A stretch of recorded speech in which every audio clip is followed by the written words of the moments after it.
Chris Binney, and I'm Jamaica's #1 squash player and 9-time Caribbean champion, and you're watching Reggae Boys Commentary. Don't forget to hit the like, subscribe, and share button below. I'm Javon Watson, and you're watching Reggae Boys Commentary. I know people cringe to see that man, but he's a boss, he's a legend, and I'm hoping you all can hear me as well. I really, really hope you guys can hear me. Hello, everyone. I'm Simon Preston, and welcome to Reggae Boys Commentary. I decided to change my camera for today, so let me know if you can hear me and if you can see me properly. I'm working on it. I'm working on improvements. I'm working on some changes. So hopefully you guys get the drift of things. Just give a thumbs up in the comments below if you can hear and see me clearly. All right, guys? Really, really appreciate it. Big up to everybody. And I see the comments going in amongst everyone. So really, really appreciate it. Let's not be long. Let's go straight to the point and talk about a man by the name of David Lowell Davis. Now, who is David Lowell Davis? Well, this is a man from the West Midlands. He's born and raised in the West Midlands of England. He plays for League One team Shrewsbury Town. So he plays for Shrewsbury Town in League One in England. He's 5 feet 9 inches tall. He's 30 years old and he's a central midfielder. To make a long story short, he is a walking yellow card. Yeah, let's put it that way. He scores goals as well, but not many. His most prolific time in terms of a goal scoring scene was when he was at Birmingham City from 2014 to 2021, where he scored 10 goals in just a shade over 100 appearances in the league, that is. He's now at Shrewsbury Town in League One, and that's what's been happening. He's spent some time at Wolverhampton Wanderers, Darlington, Walsall, Shrewsbury, on loan in the past, Inverness, Chesterfield, Birmingham City, Charlton Athletic, and now plying his trade at Shrewsbury Town in the English League One. So he has played a handful of appearances in the Premier League. He has played Premier League football before. This was the 2011-2012 season.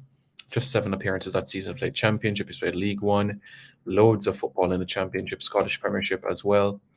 So he's had a bulk, you could say, of experience. What type of individual is he? He does the dirty work. He gets stuck in, he does a lot of hard work. He is a never give up midfielder. Breaks up play and gives the ball to his teammates, filled with power, strength, and that's the sort of individual. And he was even, many coaches consider him as an individual that has that good mentality on the field. So, what is the deal with David Davis? Why are we speaking about him? We're talking about David Davis for one reason. He has Jamaican heritage. He was born to Jamaican grandparents. And the deal is that he is indeed working on a Jamaican passport. But let me stress, getting a Jamaican passport does not guarantee you a call-up. It doesn't. It doesn't guarantee you get a call-up. James Vaughan has a Jamaican passport. Leon Barnett has a Jamaican passport, has never been called up. Marvin Bartley has a Jamaican passport, never been called up. Kieran Aggard has a Jamaican passport, but he has not been called up. Getting a Jamaican passport does not guarantee a call-up, but it is a step in the right direction. But knowing the situation, we won't have Javon Watson for the game against Mexico, so the possibility remains if Kevin Stewart is unable to get over his injury situation, then it's a possibility that we could see David Davis as an understudy to Anthony Grant for the World Cup qualifiers. If you were to ask me if I think that he'll get a call-up, if he gets his passport within the next fortnight, then I would say yes, he will be called up for the upcoming World Cup qualifiers. Just don't hold your breath on it, because I do believe that the new variant of COVID-19 has slowed down proceedings amongst many different high commissioners across the globe. So that's something for us to be wary about. So that's something for us to really gel into and understand, because it's not something that's going to be happen overnight. It's not going to be something that happens overnight. So we're just going to have to wait and see how things progress where everything concerns. Let's see what you guys are saying here. Thumbs up, thumbs up, thumbs up, thumbs up. Really, really appreciate it. Good. Real G Simon, most credible. Really, really appreciate it. Why are we still discussing new players? This is why we're not gelling, because even at this stage of campaign, we're discussing new potential players who have no chemistry. Yeah, and I've made this point clear that when Coach Whitmore took the job in 2016, that's when we had 2 Gold Cups, arguably 3 Gold Cups, a Caribbean Cup, 2 Nations Leagues campaigns. Then that's the time that we should have been experimenting, not 6 months before the qualifiers when we're taking on United States in a friendly in Austria to bring in 12, 15 new faces. So other than Demarai Gray and David Davis, I don't think 2 new faces are going to hurt it badly, because I don't expect David Davis to be somebody that stands up in front of Anthony Grant.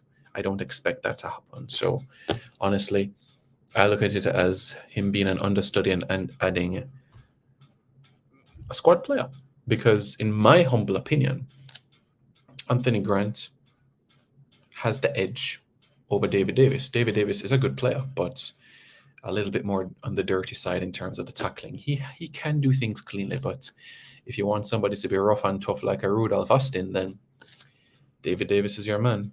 David Davis is your man. And let us dispel this right now. This is not true. This is not true.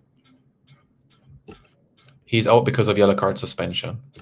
This is not true. Can we just stop the sensationalism? Can we just stop the rumors? Can we just... I don't know where people are coming up with all of this information.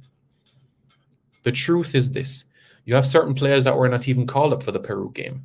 You have certain players that are injured and are not making themselves available for the Peru game. But nobody has no rift with Paul Hall. And for people throwing out Damian Lowe's name, Paul Hall has known Damian Lowe since he was 5-6 years old. They have no beef. And the senior players are fed up. They're fed up when they see individuals in the public expressing that there is a rift, when the fact of the reality is that there's no rift between Paul Hall and the players. There is no rift between Paul Hall and any of the players. So can we just put this away once and for all? So we need to get out Taxi, Boza, Fleming, Elvis, Blake. You want to get out Blake? Simon, I think you people don't like David Davis. I didn't say I didn't like David Davis. I said Anthony Grant is a better defensive midfielder. But do we have Grant for the next game? Yes, Grant is available for the next game. Now I think more overseas-based players will get the chance with international experience. Yeah, that is so. No update on goalkeepers. No, our good friend Dylan Barnes is attracting interest in Austria, so we'll have to wait and see. How can I start my coaching lesson? You call Janice Rose Brown at the Jamaica Football Federation and she'll give you all the latest information. Davis is better than Grant in my opinion. Well, I slightly disagree, my friend, and that is just my opinion on the matter. In terms of where they are right now as I speak, in 3 years' time, Davis could be better than Anthony Grant, but right now, for me, Anthony Grant is the better defensive midfield option. That's my humble opinion, but I respect you. Do you have the list for the Peru game as yet? No, because there are still some players that have to be ironed out and to be confirmed. Just the 8 names, as I said before, but the full squad has not been finalized just yet. What's up with Leon Bailey and his injury? There's a hope in the Aston Villa camp that he'll be available for the FA Cup game against Manchester United. So there's an outside chance that he could feature on the bench for that game. So that's the latest right now. But Bailey for the Mexico games, honestly, I'm not sure the type of form that he would be in. Perhaps he might only have 1 game under his belt. But let's see. Let's see what happens. But as I understand it, they're pushing for the game. They're pushing for the game against Manchester United in the FA Cup. Demarai Gray, I did a video on this on Saturday. Where I highlighted the situation with Demarai Gray. It's close. It's not done, but it is close. So we hope that persons in power at Pika will be able to get this over the line. So I'm hoping. Simon, I think Jamaica should try to keep Barnes in case Blake get injured. Keeping in the sense of calling him up. Yeah, I'm okay with calling him up. Dwayne Miller as well. Yeah, anything can happen. So, of course, I do believe that you will need to have backup for Andre Blake. Absolutely. I'm on the same page with you 100%. So hopefully that's something that we can tie down and iron out. All right, guys, this is JD here. If you are new here, please consider subscribing to the channel. Big up, JD. You know, we're just having fun, man. Big up yourself. Yeah, when I'm in Amsterdam, Brussels, I give you a link. Zin? Yeah. Come know people them neck of the woods. Come the 27th of January, I hope all hands will be on deck. Unfortunately, all hands will not be on deck because the government don't understand the situation of our game against Mexico. Because you guys realize if we lose this game, we can forget about Qatar, right? And the government's still insisting on this 5,000 fans. This is genuinely the time when all hands need to be on deck and everybody needs to be singing from the same hymn sheet. And yet still, we're only going to push in 5,000 fans. Come on, double it, 10,000 fans, and we'd literally scare the Mexicans. They're diminutive already. Can you imagine 10,000 fans? Just the anthem alone frightens the opposition. So imagine when we touch the field. Yeah, he's in good form. So is Anthony Grant. Why didn't you tell us that Tapa had a stop order on the UK Jamaicans? Stop order? Explain. Simon, hope all is well. Nicholas Hamilton is out of York United. Didn't seem to ever really settle. Where do you think he'll end up next? I'll do some research and let you know. I'll let you know. Oh, Miller. No, I'm not a troublemaker at all. I'm not a troublemaker. I'm just some person that believe in life, that we take life too serious.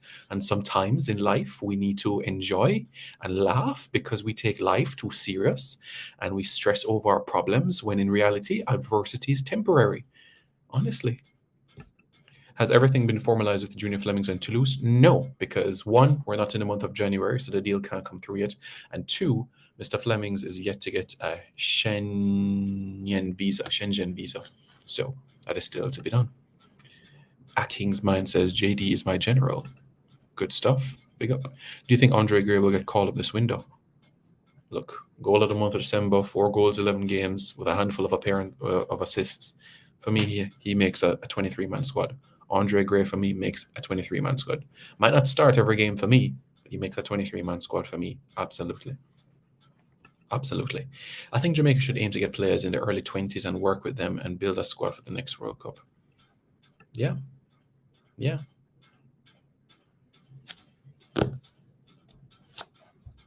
Absolutely. That's something that needs to be spoken about.